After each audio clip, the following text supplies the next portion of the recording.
చైతన్య మహాభారతము రెండవ పర్వము సభాపర్వము. దుఃఖ సాగరంలో ద్రౌపది పార్ట్ 3. వెంటనే దుశ్శాసనుడు ద్రౌపది వస్త్రాన్ని అందుకున్నాడు. భయంకరమైన గాలివానకు కొబ్బరి చెట్టు ఊగినట్లు ద్రౌపది చలించిపోయింది. ఆపద సమయాల్లో శ్రీహరిని స్మరించమని బాల్యంలో వశిష్ఠుల వారు చేసిన ఉపదేశం ఆమె స్మృతిలో మెదిలింది. మహత్యాపది సంప్రాప్తే స్మర్తవ్యో భగవాన్ హరి. కృష్ణ గోవింద అని పదే పదే స్మరిస్తూ ఉంది. ఆపస్య భయదం కృష్ణం లోకానాం ప్రపితామహం గోవింద ద్వారకావాసిన్ కృష్ణ గోపీ జనప్రియా. కౌరవైః పరిభూతానాం మాం కిం న జానాసి కేశవ. హే నాథ హే రమానాథ వ్రజనాథార్తినాశన. కౌరవార్ణవమగ్నాం మాముద్ధరస్వ జనార్దన. కృష్ణ కృష్ణ మహాయోగిన్ విశ్వాత్మన్ విశ్వభావన ప్రపన్నాం పాయి గోవింద కురు మధ్యే వసీదతి. కృష్ణ ఘోరమైన ఆపదలో ఉన్నాను, నాకు అభయాన్ని ప్రసాదించు. గోవింద ద్వారకావాసి కృష్ణ గోపీ జనప్రియ, కౌరవులు నన్ను అవమానిస్తున్నారు, నీకు తెలియడం లేదా? కేశవ నాద రమానాద గోపీనాథ దుఃఖనాశక, కౌరవ సముద్రంలో పడిగి మునిగిపోతున్న నన్ను రక్షించు. కృష్ణ కృష్ణ మహాయోగి విశ్వాత్మ విశ్వభావన గోవింద, కౌరవుల మధ్య దుఃఖాన్ని అనుభవించే నన్ను రక్షించు అని ప్రార్థించింది ద్రౌపది. ద్రౌపది ఆర్తి భక్తి కృష్ణుని హృదయాన్ని చలింపచేశాయి. శ్రీకృష్ణుడు అవ్యక్తంగా శోభిస్తూ ద్రౌపదికి అక్షయంగా వస్త్ర ప్రదానం చేస్తున్నాడు. ఆమె వస్త్రం అలాగే ఉంది, అలాంటి వస్త్రాలే అక్షయంగా వస్తూ ఉన్నాయి. వివిధ వర్ణ శోభితులైన వందలాది చీరలు అక్కడ గుట్టలు గుట్టలుగా పేరుకుపోతున్నాయి. దుశ్శాసనుడు అలిసిపోయాడు, సిగ్గుతో తలవంచుకొని కూర్చున్నాడు. సభలో పెద్ద కలవరం బయలుదేరింది, కోలాహలం చెలరేగింది.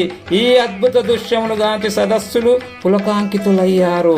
ద్రౌపదిని ఘనంగా ప్రశంసించారు, దుశ్శాసనుని భయంకరంగా నిందించారు.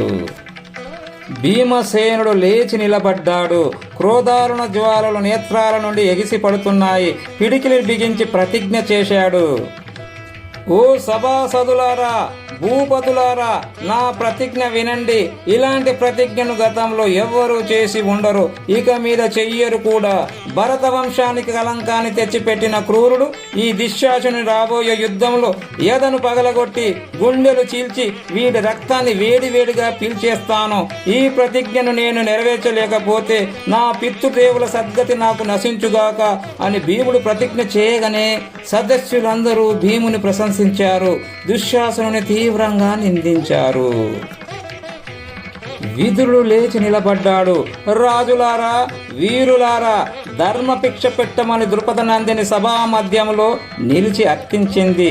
అయినా ఇంతమంది ధర్మజ్ఞున్న సభలో ఎవ్వరూ సమాధానం చెప్పలేదు. అందుకే దురవస్థ వచ్చి పడింది. వికర్ణుడు తన అభిప్రాయాన్ని తాను చెప్పాడు. మీరు మీ అభిప్రాయాలను చెప్పండి అన్నాడు విదురుడు. దుశ్శాసన, ఈ ద్రౌపది మీ దాసి, మీ ఇంటికి తీసుకొని పో అన్నాడు కర్ణుడు. దుశ్శాసనుడు ద్రౌపదిని సమీపిస్తున్నాడు. భయకంపితయ్యై ద్రౌపది చలించిపోతూ ఉంది. తన సందేహాన్ని తీర్చమని అర్థించింది. దుశ్శాసనుడు ఆమెను పట్టి ఈడుస్తున్నాడు. ద్రౌపది మూర్ఛిల్లింది. కొంతసేపు ఆగి తేరుకొని నిలబడి, సభాసదులారా, నేను ఈ ఇంటి కోడలిని, కూతురు లాంటి దాన్ని, నన్ను ఇలా హింసించటమా? కురు సామ్రాజ్యంలో ధర్మం నశించిపోయిందా? సత్యధర్మాలకు ఈ ప్రభువులు తిలోదకాలు ఇచ్చేశారా? పాండవ పట్ట మహిషినైన నాకు దాసిత్వమా? ఈ దుశ్శాసనుని దుర్మార్గానికి హద్దులు లేకుండా పోయింది. ఇంతకీ నేను మిమ్మల్ని అడుగుతున్నది ఒక్కటే, నేను విజితనా అవిజితనా? అదేదో తేల్చి చెప్పండి. నా కర్తవ్యం ఏమిటనేది మీ సమాధానం మీద ఆధారపడి ఉంటుంది అన్నది ద్రౌపది. ధర్మం కడు సూక్ష్మమైనది. అందుచేతనే ఇంతమంది ప్రాజ్ఞులున్న సభలో ఎవ్వరూ నోరు విప్పలేకపోయారు. కానీ ఒక విషయం నేను చెప్పగలను, కౌరవులు అధర్మ ప్రవర్తనలో కూరుకుపోయారు. త్వరలోనే వీరికి వినాశం ప్రాప్తించబోతోంది. దారుణమైన పరిస్థితుల్లో కూడా పాండవులు ధర్మాన్ని వీడలేదు. నీవు కూడా అలాగే ప్రవర్తించావు. నీ ధర్మము బుద్ధి కుశలత చూచి జ్ఞాన వృద్ధులే మతులను పిండుకుంటున్నారు. నీ ప్రశ్నకు సమాధానం చెప్పగలిగే స్తోమత ధర్మరాజుకే ఉంది. సమాధానం చెప్పమని అతన్నే అడుగు అన్నాడు భీష్ముడు. ద్రౌపది తీవ్రంగా బాధపడుతోంది. అయినా ఒక్కరు కూడా సభలో నోరు విప్పలేదు. అందరూ దుర్యోధనునికి భయపడి అలా మౌనంగా ఉండిపోయారు. అది కొంత బలాన్నిచ్చింది దుర్యోధనునికి. ద్రౌపదిని ఉద్దేశించి దుర్యోధనుడు మాట్లాడాడు. నీ ప్రశ్నకు సమాధానం అందరిని అడుగుతావెందుకు? నీ భర్తలని అడుగు. భీమార్జున, నకుల సహదేవులు ఇక్కడే ఉన్నారు. అడుగు. నిన్ను వడ్డే అధికారం ధర్మరాజుకు లేదని చెప్పమను. ఆ తర్వాత అసత్యవాదిగా ధర్మరాజు పరిగణింపబడతాడు. నీకు దాస్య విముక్తి లభిస్తుంది. ధర్మరాజు ధర్మం తప్పడు. అతన్ని అడుగు. ప్రతిసారి సదస్సులను కలత పెడతావెందుకు అన్నాడు దుర్యోధనుడు. సభాసదులందరూ ఆశ్చర్యంతో నిరీక్షిస్తున్నారు. భీమసేనుడు లేచి నిలబడ్డాడు. సభాసదులారా, ఈ ధర్మరాజు మాకు జ్యేష్ఠ భ్రాతయే కాదు, తండ్రి కూడా. ఇతడే మాకు సర్వాధికారి. మా పుణ్యానికి, మా తపఫలానికి కూడా అతడే అధికారి. ఈ ధర్మరాజు తాను ఓడకముందే నన్ను వడ్డినాడు. నన్ను ఒక్కరిని వడ్డకుండా ఉన్నట్లయితే ద్రౌపదికి ఈ విధమైన పరాభవం జరిగి ఉండేది కాదు. పరాభవించిన వాళ్ళు ఈ ప్రపంచంలో మిగిలి ఉండేవారు కారు. ధర్మ సూత్రంతో నేను బందీనయ్యాను. పెద్దలపై నాకున్న గౌరవము ఈ దుష్టాలను యమపురికి చేరకుండా ఆపింది అని భీముడు ఉద్రేకంతో ఊగిపోతూ ఉంటే భీష్మ ద్రోణ విదురులు భీముణ్ణి శాంతింపచేశారు.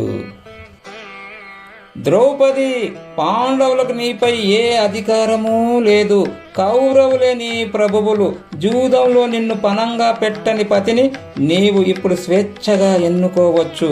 దుర్యోధను పరిచారికలలో ఈ క్షణం నుండి నువ్వు కూడా చేరిపోయావు. వాళ్ళు ఏ సేవలో నీకు ఇస్తే దాన్ని భాగ్యంగా భావించు అన్నాడు కర్ణుడు. కర్ణుని మాటలకు బుసలు కొడుతూ తోక త్రొక్కిన త్రాచులా లేచాడు భీముడు.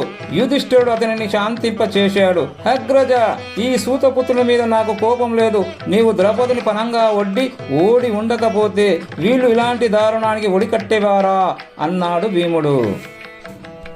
ధర్మరాజా, నీ తమ్ములు నీ ఆజ్ఞకు లోబడిన వారు. వాళ్ళు ఏం చెప్పగలరు? ద్రౌపది ప్రశ్నకు నీవే సమాధానం చెప్పాలి. ద్రౌపది ఓడబడిందా లేదా నీవే చెప్పు అని పలికిన దుర్యోధనుడు కర్ణుని కనుసైగ చేసి ద్రౌపది వైపు చిరునవ్వును చిందిస్తూ తన తొడపై వస్త్రాన్ని తొలగించి తన ఎడమ తొడను ద్రౌపదికి చూపించాడు. అది చూడగానే భీముని నేత్రాలు రక్తగోళాలయ్యాయి. తీక్షణంగా దుర్యోధన చూచి సదస్సులందరూ వినేటట్లు, దుర్యోధన, యుద్ధంలో నా గదతో నీ తొడను విరగగొట్టనిచో నాకు పూర్వీకుల పుణ్యలోకంలో లభించకుండుగాక అని శపథం చేశాడు భీముడు. ఈలోగా ఒక నక్క అరిచింది. దానిని అనుసరిస్తూ గాడిదలు ఓండ్ర పెట్టాయి. గ్రద్దలు మొదలైన పక్షులు కూడా అమంగళ ధ్వనులు చేశాయి. గాంధారి, విదురుడు ఈ ధ్వనుల మర్మాలను ధృతరాష్ట్రునికి చెప్పారు. ధృతరాష్ట్రుడు ప్రథమంగా నోరు విప్పాడు. ఓరి దుష్టుడా, దుర్యోధన, నువ్వు గెలిచిన మరణించిన వానితో సమానము. కులస్త్రీని, అందులోను ధర్మాత్మైన పాండవుల పట్ట మహిషిని నిండు సభలో దుర్భాషలాడుతావా? ఛీ, నీవు పాపివి. అమ్మా పాంచాలి, నీవు నా కోడళ్ళు అందరికంటేనూ శ్రేష్ఠురాలవు, మహాప్రతిభతవు. నీ ఇష్టం వచ్చిన వరాన్ని కోరుకో, అనుగ్రహిస్తాను అన్నాడు ధృతరాష్ట్రుడు. మహారాజా, మీరు నాకు వరాన్ని ఇవ్వాలనుకుంటే ధర్మాన్ని ఆలంబనగా చేసుకొని జీవనయాత్రను సాగించే యుధిష్ఠిర చక్రవర్తికి దాస్య విముక్తిని ప్రసాదించండి అన్నది ద్రౌపది. శుభాంగి, నీ కోరిక నెరవేరింది. రెండవ వరాన్ని ఇస్తున్నాను, కోరుకో అన్నాడు ధృతరాష్ట్రుడు. రాజా, భీమార్జున నకుల సహదేవులను వారి రథాస్త్ర శస్త్రాలతో పాటు దాస్య విముక్తిని కల్పించి స్వతంత్రులుగా ప్రకటించండి అన్నది ద్రౌపది. అలాగేనన్నాడు ధృతరాష్ట్రుడు. ద్రౌపది సౌభాగ్యవతి, 2 వరాలను ఇచ్చాను, అయినా నాకు తృప్తిగా లేదు. శ్రేష్ఠురాలవు, ధర్మపాలకురాలవు అయిన నీకు 3వ వరాన్ని కూడా ప్రసాదించాలని నాకు ఆసక్తి జనిస్తోంది. 3వ వరాన్ని కోరుకో అన్నాడు ధృతరాష్ట్రుడు. కానీ ద్రౌపది ప్రతిస్పందన ఇక్కడ భిన్నంగా ఉంది. లోభో ధర్మస్య నాశాయ భగవాన్ నాహముస్య హే అనర్రావరమాదాతుం తృతీయం రాజసత్తమా ఏకమాహర్వైశ్వరం ద్వైతు క్షత్రస్త్రీయవరౌ త్రయస్తు రాజ్ఞో రాజేంద్ర బ్రహ్మణస్య శతం వరాః. ధృతరాష్ట్ర మహారాజా, లోభము ధర్మాన్ని నశింపజేస్తుంది. ఇక ఈ వరాలయందు నాకు ఉత్సాహము లేదు. పైగా 3వ వరమును గ్రహించే అధికారము నాకు లేదు. వైశ్యునకు 1 వరం కోరే అర్హత ఉంది. క్షత్రియ స్త్రీ 2 వరాలు కోరుకోవచ్చు. క్షత్రుడు 3 వరాలు కోరుకోవచ్చు. బ్రాహ్మణుడికి 100 వరాలు కోరుకునే అధికారం ఉంది అని ధర్మశాస్త్రాలు చెబుతున్నాయి. రాజా, నా భర్తలు ఇప్పుడు దాస్య విముక్తిని పొందారు. శుభచరితులైన నా భర్తలు పుణ్యకర్మలను ఆచరించి ఔన్నత్యంతో సుఖశాంతులను పొందగలరు అన్నది ద్రౌపది. ధర్మరాజు జూదంలో ఓడిన రాజ్యంతో పాటు వారి సంపదలను కూడా తిరిగి ఇవ్వమని ఆజ్ఞాపించాడు ధృతరాష్ట్రుడు. వారు నిశ్చితంగా ఇంద్రప్రస్థానానికి వెళ్ళి సుఖంగా పరిపాలించుకోమని చెప్పాడు. భవిష్యత్తులో ఇలాంటి ఉపద్రవాలు తలెత్తకుండా క్లుప్తమైన భాషణము చేశాడు. నాయనా ధర్మరాజా, నువ్వు ధర్మమూర్తివి, శాంతమూర్తివి. నిన్ను చూచిన వారు శాంతాన్ని పొందుతారు.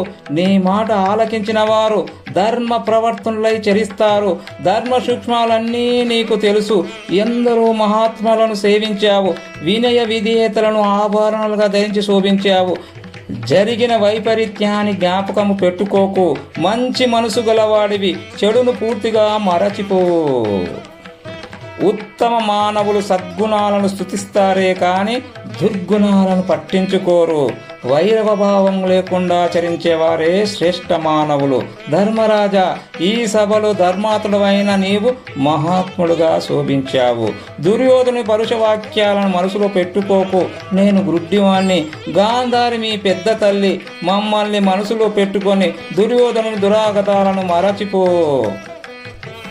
ఏదో 4 రోజులు ఆనందంగా సంతోషంగా గడపాలని, నా బిడ్డల శక్తి సామర్థ్యాలను చూడాలని ఈ జూదానికి అంగీకరించాను. ఇలా పరిణమిస్తుందని నేను ఊహించలేదు. వెళ్ళండి నాయన, ప్రశాంతంగా వెళ్ళి ఇంద్రప్రస్థాన్ని ధర్మానుసారం పాలించండి అన్నాడు ధృతరాష్ట్రుడు.